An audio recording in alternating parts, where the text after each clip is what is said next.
You are listening to Action Design, your monthly insight into the field of behavioral economics and its applications to the world around us. We bring you leading practitioners from all industries to discuss cutting-edge behavioral research and how to practically apply those concepts to the development of consumer products and public policy.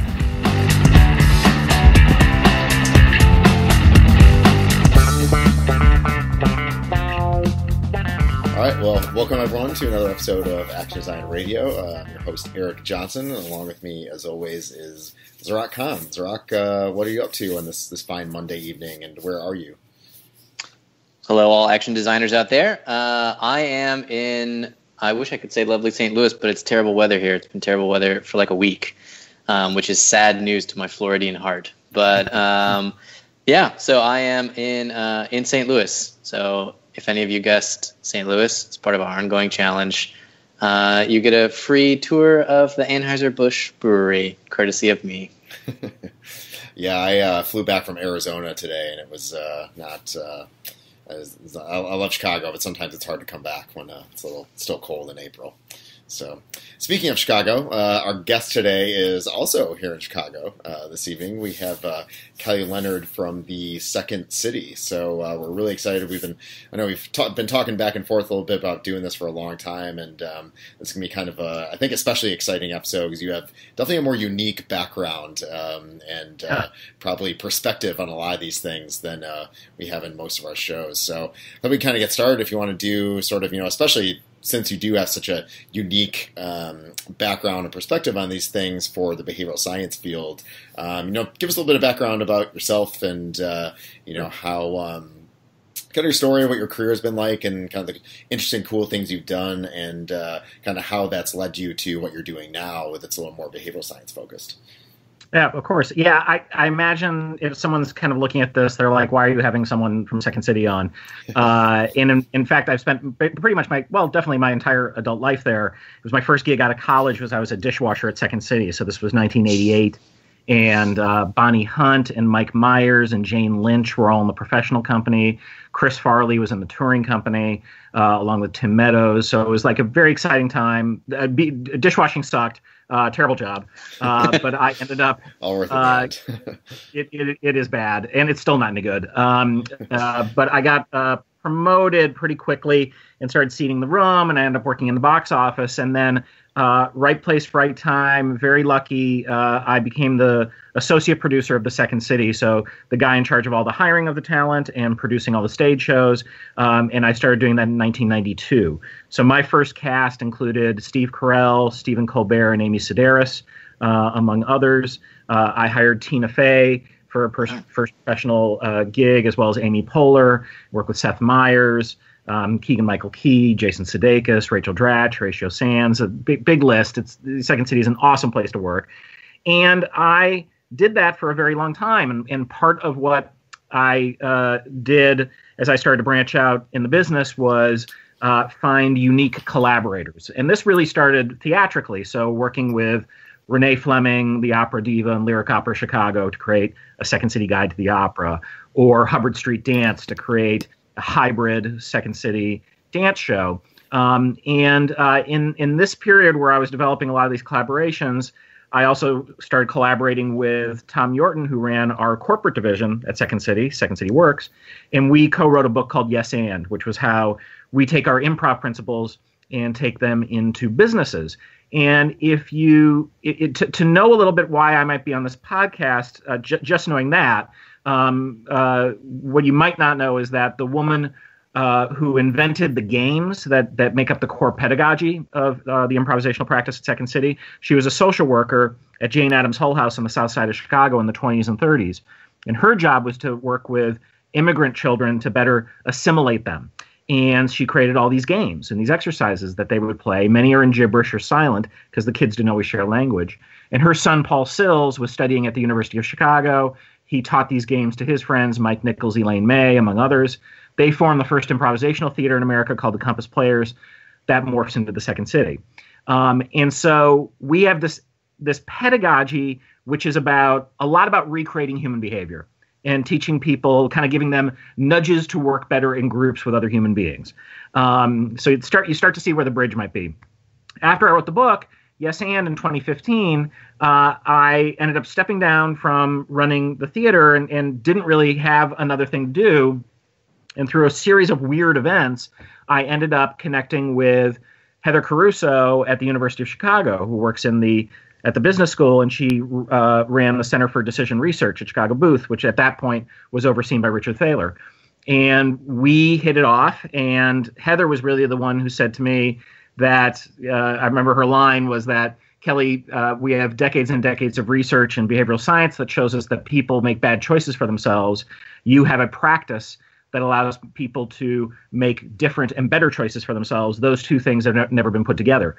And this conversation turned into a thing called the Second Science Project, which is based at the center. Richard Thaler gave us our green light for the program, and we study behavioral science through the lens of improvisation.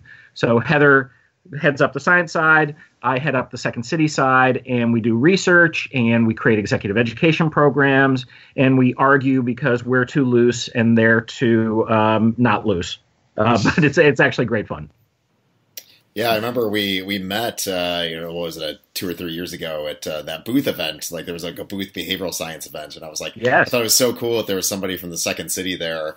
Number one, it's a lot more, kind of interesting your sort of typical companies that you might, not that those aren't interesting, but it's nice break from the kind of traditional companies and organizations you might talk with. And I thought it was super interesting because I did improv myself for a period of time, and when you start thinking about it, it's actually sort of there was kind of a logical connection there. So yeah. Building on that, how did you first discover behavioral science in and of itself? So you mentioned that there was kind of some social science background thinking of the building the curriculum around improv, and obviously right. In sort of the entertainment focus that you have, you're always constantly observing humans and how people react to things and stuff like that, sort of an intuitive way. So, were you familiar with behavioral science before, earlier on, or did it kind of come from later once you did start wrote the book and maybe got involved with Booth and sort of started seeing these connections, or has this been something that's been building for a while, or sort of just the light bulb went off at some point? Right. Well, it definitely was before. And like you say, when you work in theater, especially a theater like ours that creates its content not just in front of the audience, but with the audience. So you're gauging their response to what you're doing on stage, and you're modifying it based on that, and recognizing that the root of so much comedy is recognition of basic human behavior. I got into it like most people do through the Malcolm Gladwells of the world, or the Dan Pinks of the world, or the Michael Lewises of the world, the people who are interpreting the work and turning it into popular content. And so it wasn't until I met Heather and the team up at the CDR at Chicago Booth that I started becoming exposed to Thaler's work. And then, of course, my wife had read Thinking Fast and Slow and had said to me, this is the Bible, the scientific Bible for what we do in improvisation. And then that meant I had to slog through that tome, which, it is amazing, but it is work. And then it's a long read. Yeah, you got to earn it. It's a long read, and I think the stat I interviewed someone recently for my podcast that the stat that they had was through I guess it's through Google or through understanding online reading, only 7% have actually finished that book. 77% of people who read it from their stats. That is staggering. But so my wife had gotten this sort of intuitive thing, and then meeting Heather and being introduced to much more, rigorous research, I dove in.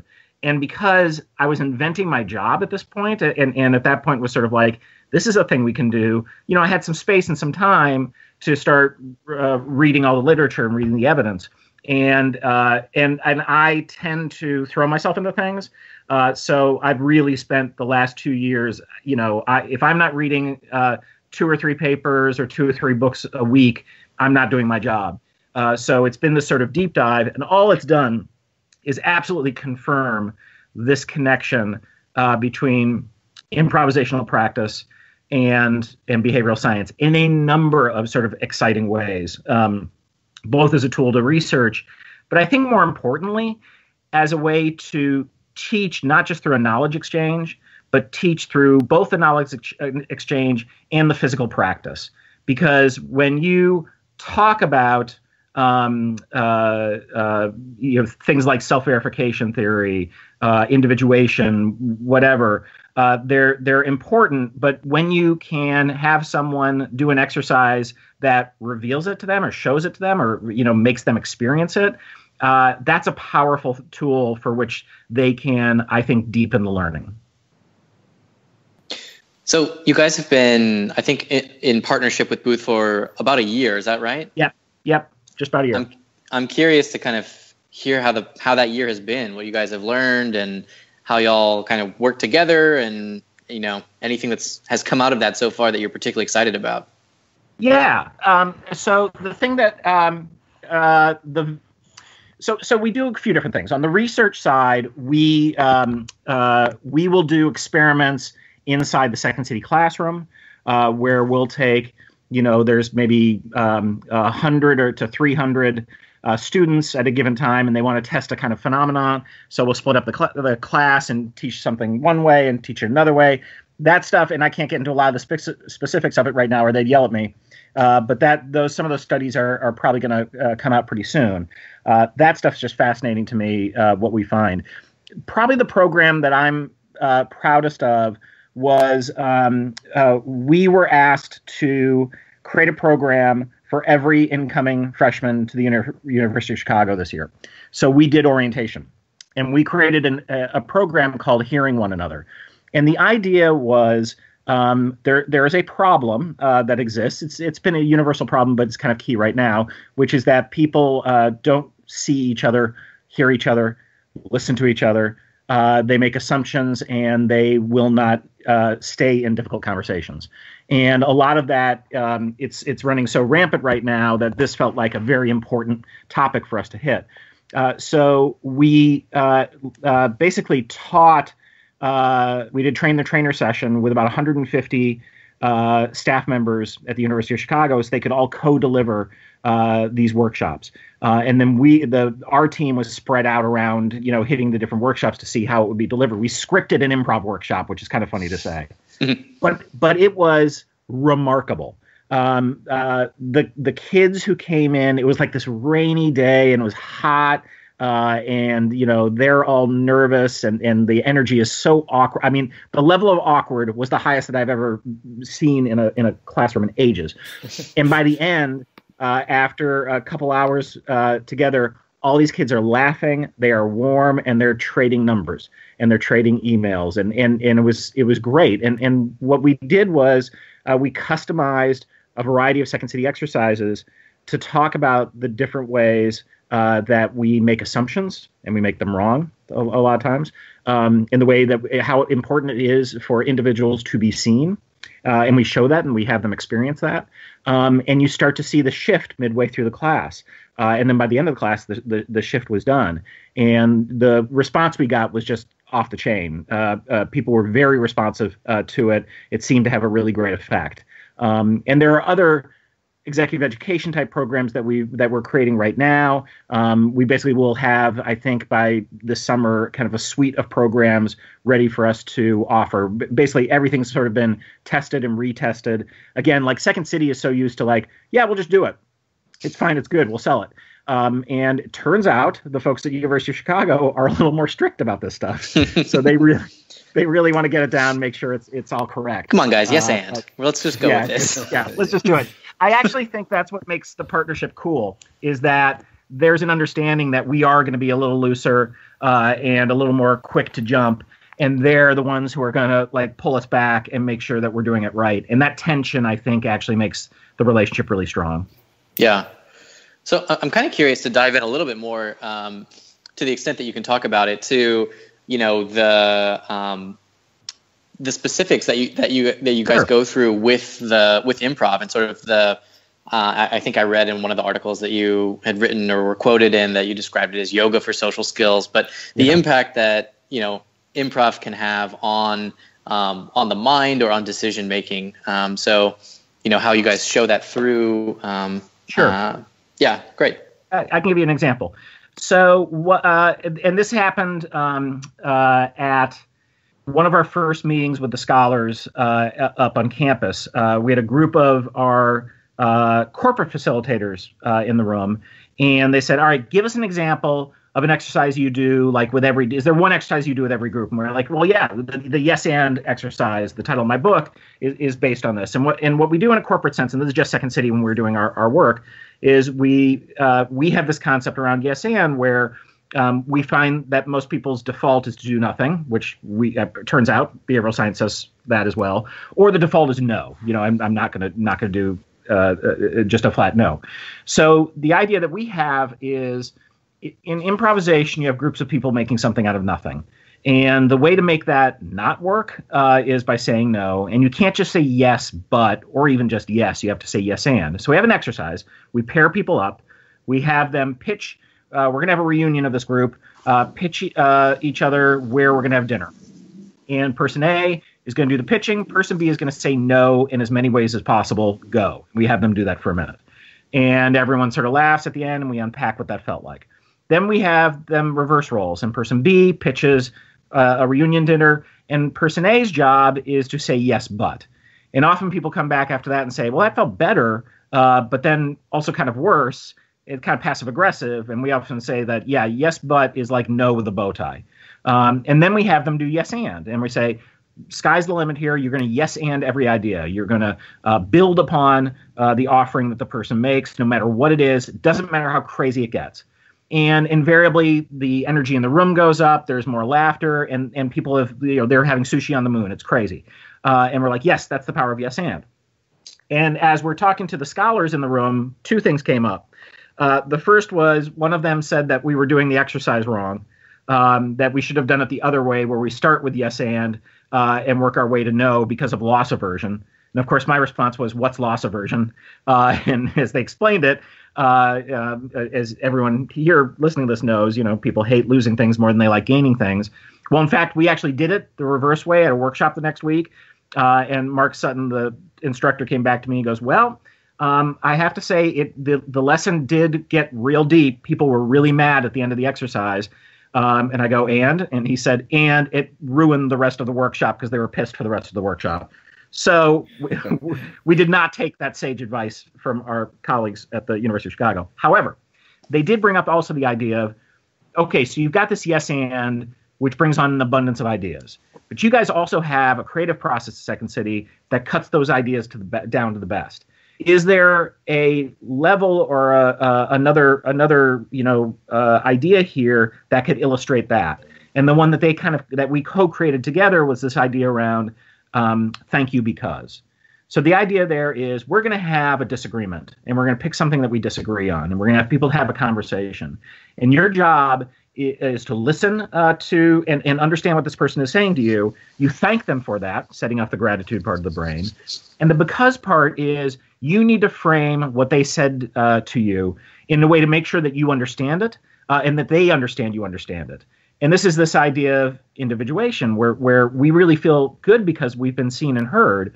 And then we have an opportunity then to offer our view, which might be quite different. And the job of the other person is to also thank you because of it. And we've been doing this in various workshops now. And in particular, we did it with a bunch of caregivers at the Aspen Ideas Festival. And it was immensely powerful. After we did it, a doctor raised his hand and he said, I know that's the way I'm supposed to speak and listen to people, and I don't do it. And I don't know why I don't, because it's incredibly gratifying. But we don't normally take our time. So that's an example of sort of when you bridge these worlds together, the kind of stuff that we can create that has had a real impact, we find, in the classroom. Great. Yeah, that's so interesting. And like to kind of build on that a little bit too, like, so that's some of the way you're sort of like applying it. But, what's some of like the science and psychology of how, and a lot of this is probably what you're kind of researching and measuring now. But, what are those kind of like beneficial behavioral and psychological effects that doing these improv exercises has, like maybe even longer term, like outside of just, obviously it can liven up a group and it gets people more open. Like you've given some good examples of that. Like, does that have kind of longer term effects, like especially for people that do kind of continual work in this sort of thing? Well, we think so, and we're measuring it, now through a couple different programs. This isn't the Second Science Project, but we have a program that we built with a group called Caring Across Generations. That's called Improvisation for Caregivers. and we are doing it at the Cleveland Clinic in Las Vegas, and it's a 6-week program. We're going into week 6. We are doing measurements, and what we have discovered so far, what looks like the evidence is so far, that indeed every single week this group becomes sort of stronger, and they're able to take basically these pro-social behaviors and apply them back into their caregiving situation. And the idea is with the Cleveland Clinic partners that we're going to continue to offer this and continue to assess and document to see if we can get, some more numbers there to really, this is the thing about improvisation, and you know, because you've done it before, which is there has been no data. It's all been anecdotal. Now, it's been anecdotal for decades and decades and decades, and so many people have done it, and their hunches, I think, are quite right and quite good. But this is the first time that we're at all doing an effort to measure, and there's very little quality research. I mean, there's a ton of papers around physicians doing improvisation and how it makes them feel, which I find kind of funny because it really doesn't matter what they feel. You would think it's what the patient feels in terms of their, I want them to be empathetic, but it doesn't matter if they feel empathetic. It's what it's what they're hearing, their ear, as opposed to your mouth. So that's what we're hoping to sort of study is what is the effect on the person getting the actual training. It's interesting to me when I think about this because I feel like, some of the things that we talk about a lot are like personalization, right? And like how important it is to tailor messages or interventions to like really specific contexts and really to individualize it. And like thinking back to whenever I've been on stage, like it's kind of the same thing. Like you're getting immediate feedback from people, and you can sort of you're adapting all the time, right? So I think about like the current conversations around like, ooh, someday we'll have like AI with machine learning that knows exactly what's going on and it can adapt to blah, blah. It's like, oh yeah, it's like being on a stage, and so you definitely can tell when people don't like what you're doing or when they do. And there's the science on that, right? That real-time feedback is the only feedback that works. And indeed, when you're an improvisational actor, you are modulating your performance based on the reaction of the crowd. And you're not always, looking for a laugh. Sometimes you're looking for a groan, and you get it. Right. But you know how to modulate your performance based on that.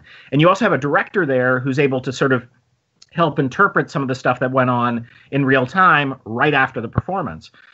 So it is kind of the perfect feedback loop, but it also requires this sort of level of, this is the thing about it, right? The context has to be there. So we're lucky in that we've established this level of trust between audience and performer. Everyone kind of knows their roles, right. and we have this format. So what then we try to do is like, okay, so what's the application to a business world? I was just having this conversation with someone at this learning conference in Florida because we talk a lot at Second City and in improvisation about using failure. That we're a very pro-failure pedagogy, and that's wonderful to talk about. Most people kind of get it. Seems really cool in the abstract, but I can't fail at my job, so what am I doing?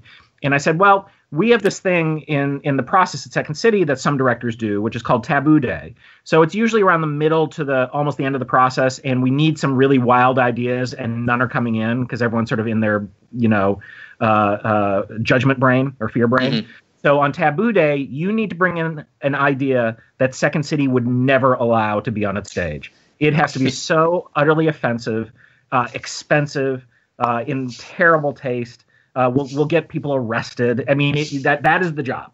And invariably, half those scenes end up in the show because there's something there that's amazing, and they find a way to work. Sort of give people creatively those bigger boundaries. Exactly.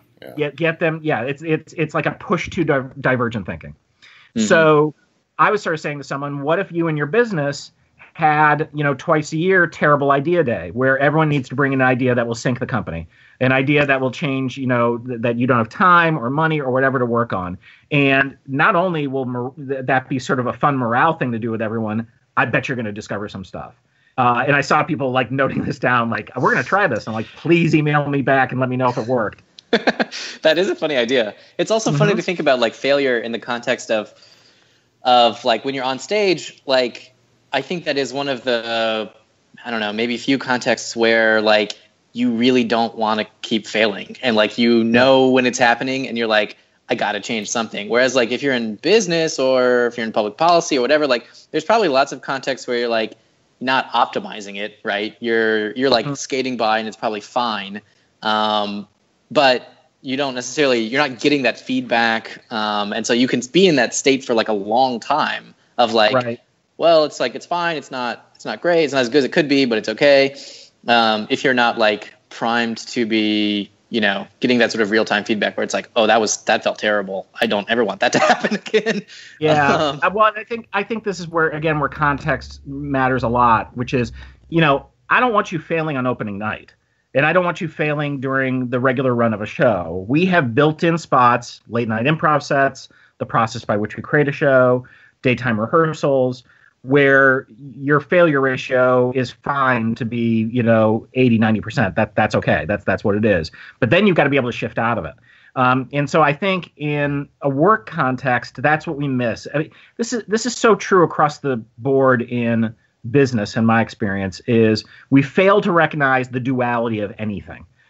We recognize it in our educational world. We recognize it in our family world, everywhere but corporate America. So the analogy I always use is that if you go to a performance review and you say to your boss that you failed 70% of the time, you're probably being fired. If you're a Major League Baseball player and you're talking about your hitting and you failed 70% of the time, you're hitting 300. You are going for a batting title. And that ratio, I would guess, is akin to how we all operate. So if we could just have a healthier relationship with understanding that people are going to say the wrong thing, and they're going to get some equations wrong, they're going to make some bad ideas, and just like notify everyone that this is the place where that's okay. And then when we get into the sort of performance situation where you want to not have the failures, you've had time to kind of work on stuff and scrub stuff out and figure it out, so you are performance ready. And in fact, that's the thing about, we use improvisation at Second City to get to scripted content. We don't just stay at improvisation. That's the difference between Second City and like basically every improv theater. They just do improv for improv's sake, which means they're fine with the failure ratio. We're not.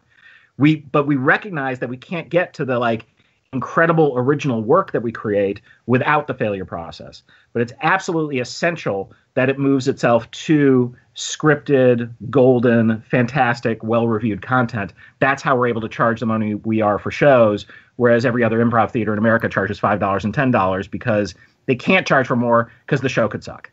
Right. Yeah, and really, like, that's just a model for, you know, when it comes to, like, applied behavioral science, we always harp on, it's like experimentation.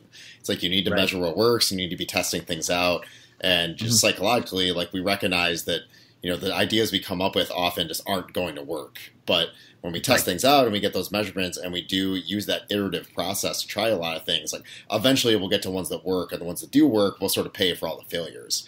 And really, like, comedy and improv is sort of a systematic way of doing that. Like, I use this example a lot when I give talks on, like, experimentation, and that, like, you know, the best stand-up comedians, like, when they have a big HBO or Netflix special or something, like, that's the result of, like, a year or at least a year of them, you know, popping into small comedy clubs, testing out material and bombing a lot of it. But then by the time they get to that, like, there's really not, like, much of a question that it's going to be good because they've already assessed it through all these different channels. And really, and, you know, getting to improv, like, improv is just sort of a systematic way of just, like, continuing to roll with stuff until you find what works, and kind of building that kind of, like, a beautiful chaos in a way. So it's really interesting how that kind of ties together. And, like, the light bulb went off. That's an example I use all the time to share, like, why this is important. But we do not think about that too often in these kind of applied, like, corporate organizational settings, because we feel like the cost of failing is too high. But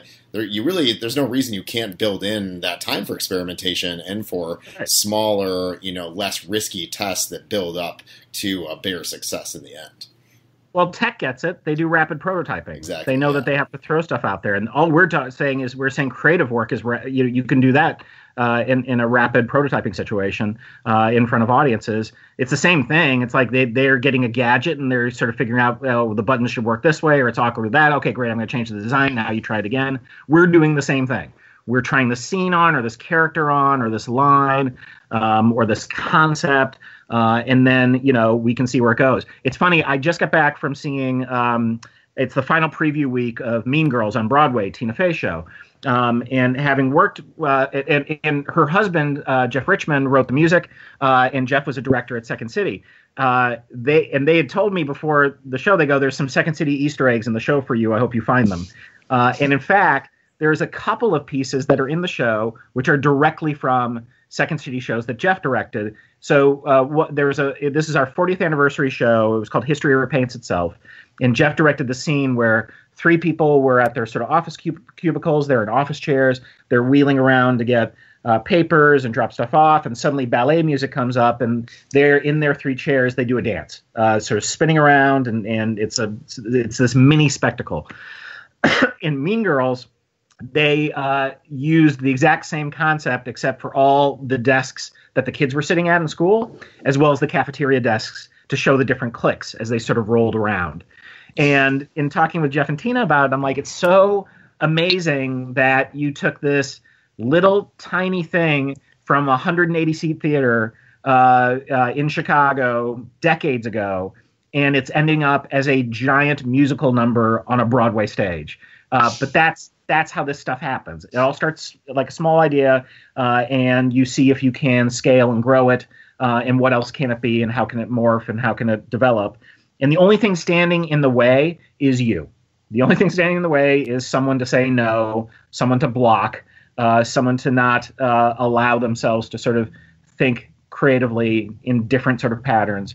And the joys that we've seen time and time again are every time we take the big swings, we're not going to hit it out every time, but we're going to hit it out enough that becomes just another classic Second City piece that lives on, for memory. And then in the case of this, ends up being a part of a new Broadway musical. Do you guys find it challenging to recontextualize some of that stuff? I mean, we talked a lot about how the importance of context and creating context. Do you find that that's easy for you guys because you can people kind of know what they're expecting when they come to a Second City workshop or event, or are there challenges with that? So we've, this has been our bread and butter for years. So we're actually good at it because we know what plays on Wells Street in Chicago is not necessarily what's going to play well in a suburb outside of Atlanta and Georgia.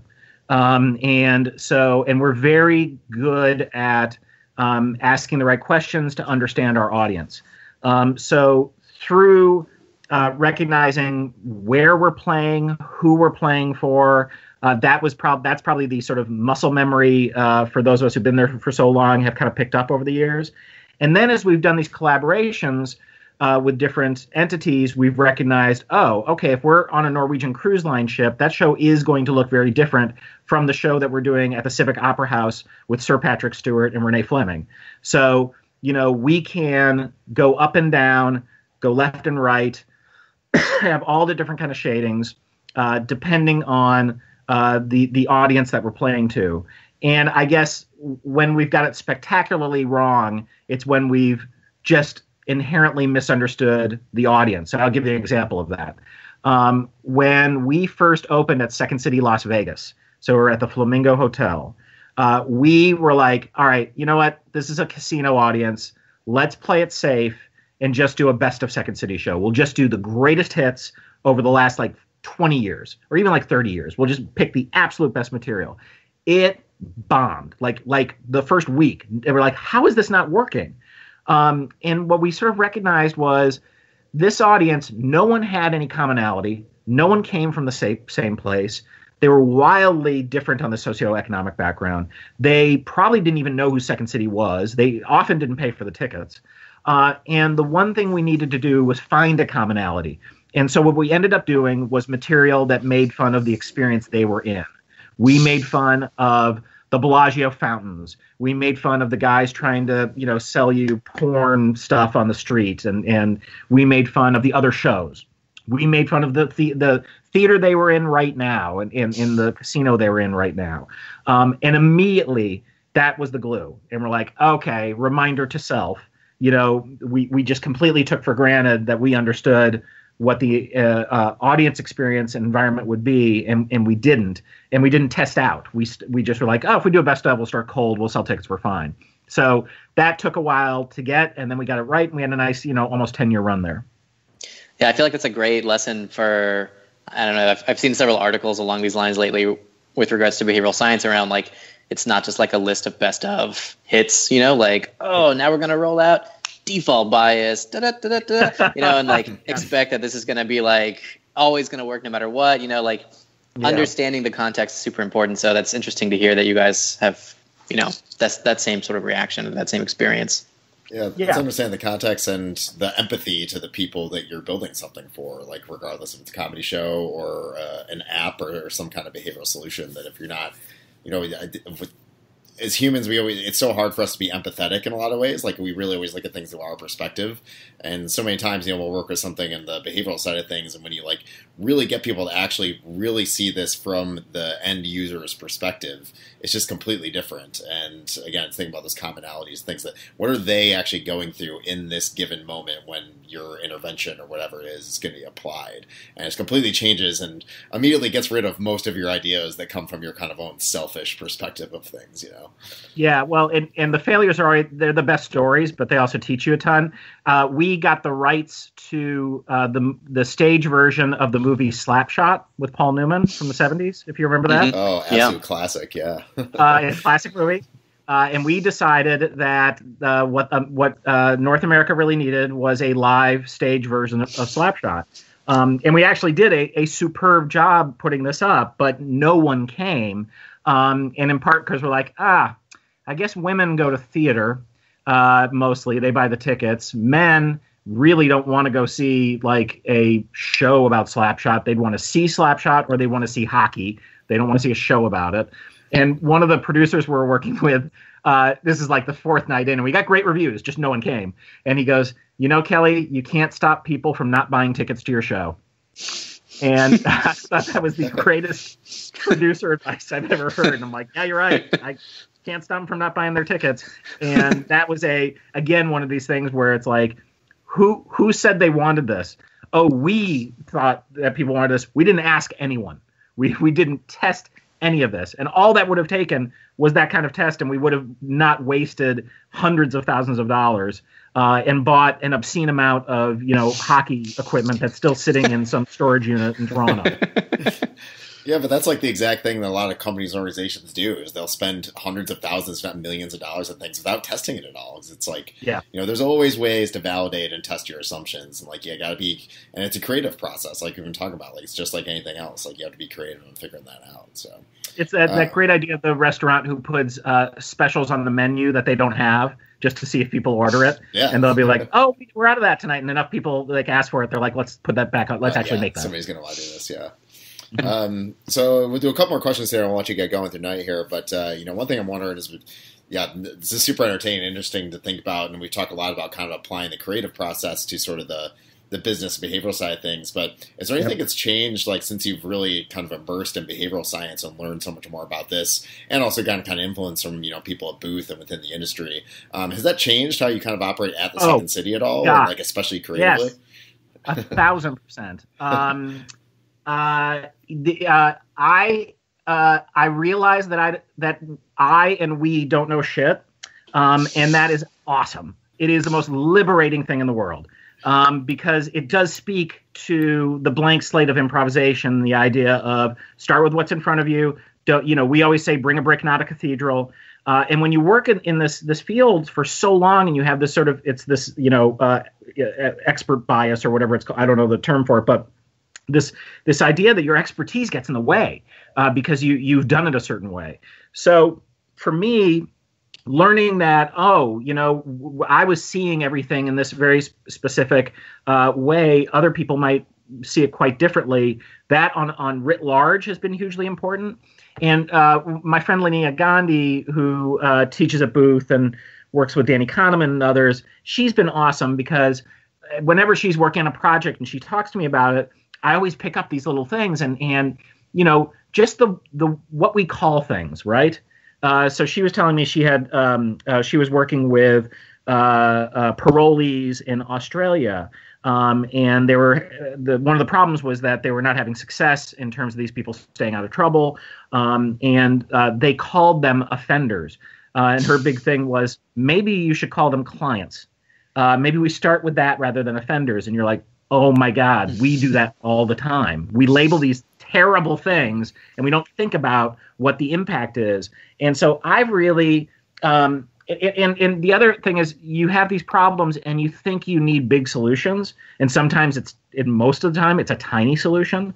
So one of the things that I picked up in a study and I offered to my team, everyone was getting really frustrated with their bosses about the way they were communicating and what like they're constantly bitching at me or they don't trust me or whatever.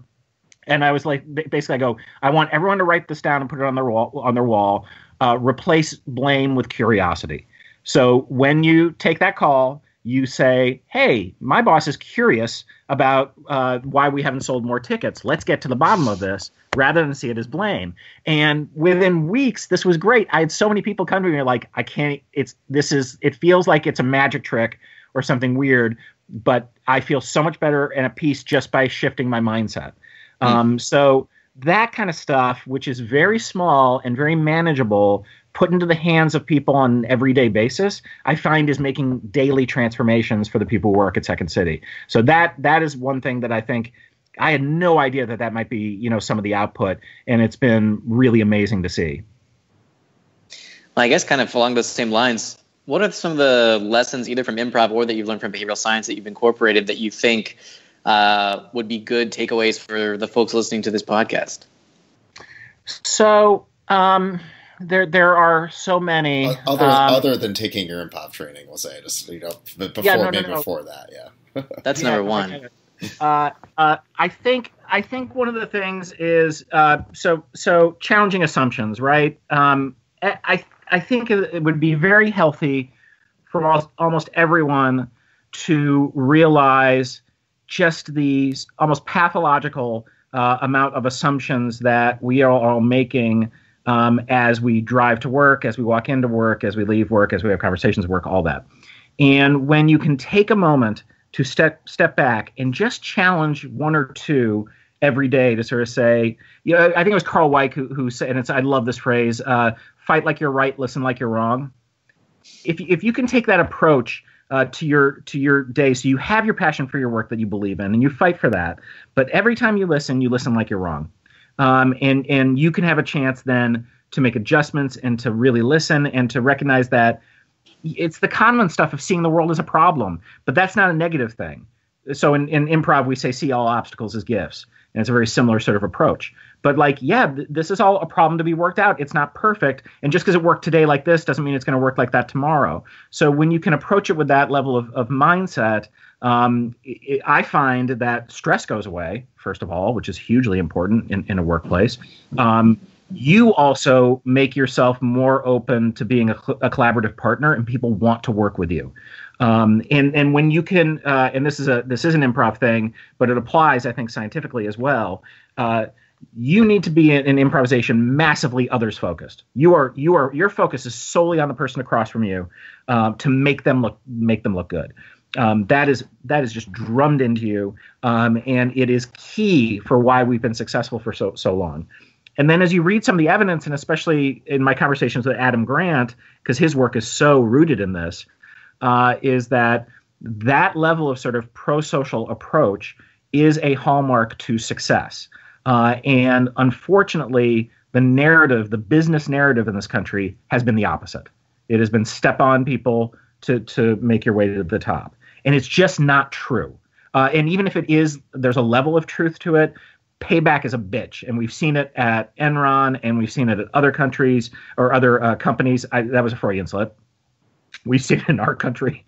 I think that I trust and I hope that those people who are shitty and unethical will have their day. And by the way, they're not happy. They can have all the money in the world. We know they're not happy. But when you can do something nice for someone else, and the evidence shows us that makes us happier, my anecdotal evidence as well, also makes me happier. And I've experienced that at our place with frankly everyone who's touched these ideas. Awesome. Yeah, great advice. So cool. Well, we're coming up on time here, so I think we can kind of wrap things up. So yeah, I mean, this is very entertaining and like super interesting to think about the parallels between these areas. So if people want to learn more about the work that you're doing at Second City and with Booth and just in general, what are the best ways people can, keep track of you and your work and all the cool stuff that's coming out of your kind of current research there? Yeah, so you can follow me on Twitter at KL Second City and also on LinkedIn. Also, the Second Science Project has a website at secondscienceproject.org or .com. We have both. And Second City Works, which is sort of the home base for a lot of this stuff.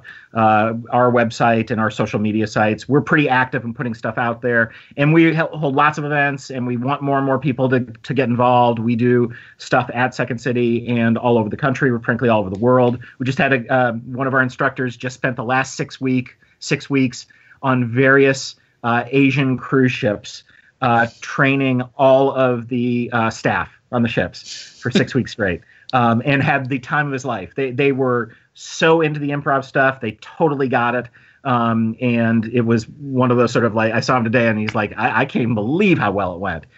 So yeah, there's a lot of interesting work, and I encourage people to reach out directly to me, and I can hook you up with the right folks at Second City. Awesome. Well, yeah, we'll have people keep track of that. We'll also link to some of it in kind of the post here. So thank you so much for joining us. This is really fun. And stay tuned for next week when Steve Carell joins us to tell us about how much he loves behavioral science. And we'll take it from there. So thanks, guys. Yep. Thanks a lot so much. Thanks everybody for joining. Keep track of us. We'll obviously keep track of the podcast, your normal podcast channels.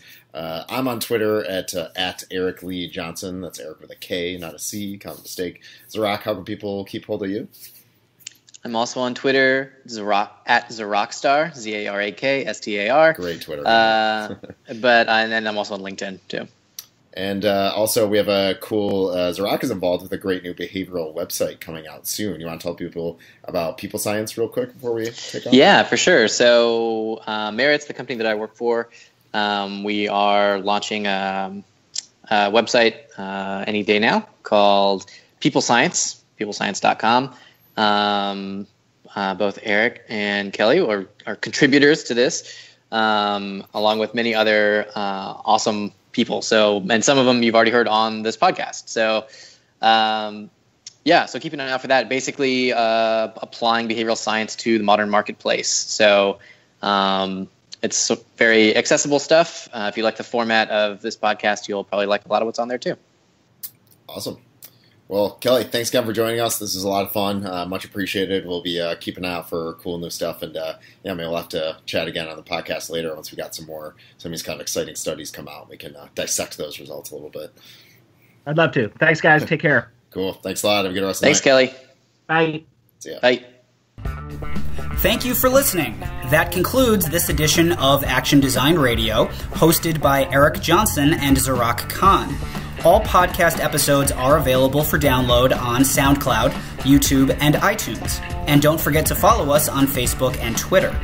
Special thanks to Morgan Bortz for design, and as always, we would like to recognize Steve Wendell, founder of the Action Design Network.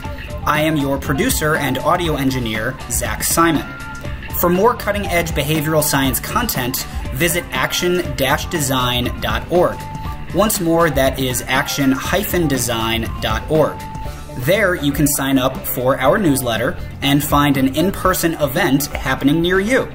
We have chapters in over a dozen cities in the United States, plus Toronto. Also, on our website, you can find additional notes and links regarding the topics discussed in today's episode. Once again, thank you for tuning in, and we will see you again soon.